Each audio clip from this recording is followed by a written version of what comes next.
Hey, it's Natalie. I'm still here in Barcelona, just walking the streets, looking for coffee, and wanted to take a minute to show how simple visual communications in the urban scape are to communicate to people who are the users of the corridor, how they're supposed to use that space. So I just wanted to show you, in this space, there's a lot of information going on where I am.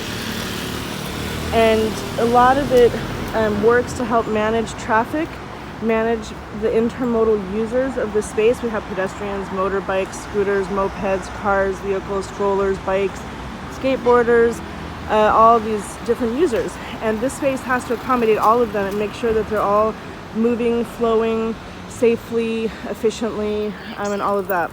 So, just by using different colors, there's green outline of where to park.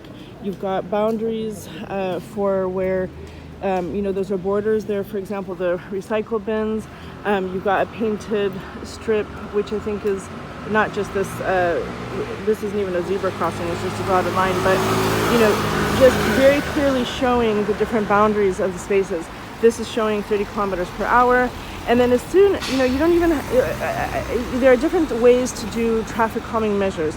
And here, this is what you could call a speed table. It's just a thing bolted into the ground that is really, it's barely raised off of the ground, but just enough to signal to drivers that, slow down. And they've got, colors. So there's colors going on. That's a flag. These are all messages and signals in their landscape that tell them, give them cues. Okay, got to slow down a little bit.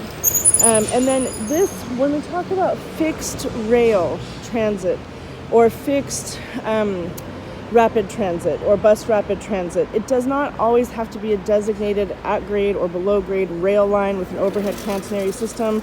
It can be as simple as this. You see, they've created what I would call here, as I'm standing in the middle of the street, this I would call this can even be like a turtle, like a speed turtle, but it's a long one. And they're just these, rubber fixtures bolted into the ground that delineate the space. And so this space is very clearly designated for bicycles, okay? These are bicycles going that way. These are bicycles coming this way. So these are not expensive interventions. And coming from a place like Nairobi where we barely have curb and gutter, let alone all of this visual communication, signage, street, walking, signals, bicycle lanes. If you look at all of the traffic signage all over for traffic calming and management and safety, it's just so refreshing to see how this puts the landscape into autopilot, and people and vehicles can just be moving in flow with one another. So anyway, these are really, again, very, very simple things that I wish in Nairobi we could have the bare minimum of thinking. And by the way, this directly ties to economic vitality, right?